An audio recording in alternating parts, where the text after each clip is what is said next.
abakazi benda hirwariro ry'ishongorero Health Center ya Kano muri Banda nubo babire nibasinga yo kubonabona habwirwa rero butagira ka TV ako kubacebera twamanyisibwa ngo kizibeki kimazire imyaka mukaga rero mukaha hirwariro twino kubonabona kunisha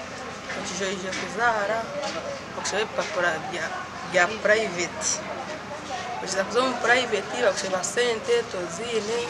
bakiza kore mizi kuza kuzihisa ebire bakwire baryahingwire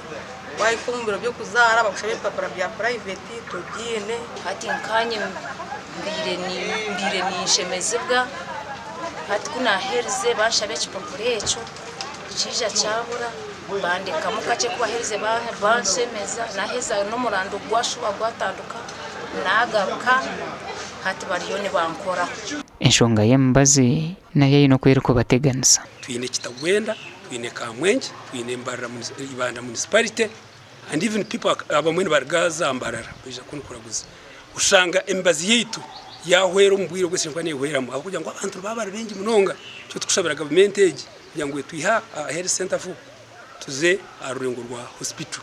ahabwembereje umunyishengero kazi w'Ibanda Jene bino mugisha yirukangiririrwa reri ariko ruhereza ka TV abantu barahanga batakaba beiha ngu akakantungu akahire nkai bakahire ne sente za government chana ne sente za Bank of Uganda bo banko ziseliko tenda ya cash konka ekuruga omukasara kanje ngumire ninsonda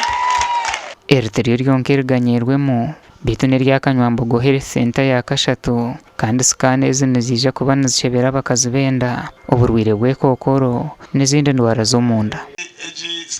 hona ujeri ya leta tiyagiretera abakazi bonkaninga abashije bonkimu nanye ngizireki ndemu nabadiro bukitoro hari kimuka ndikushasa ningekiro kasasa ninyiruganye njaha ndibandeba bene Dr. Bamwine na Dr. Zabana baresire batandikira nkahe nabasa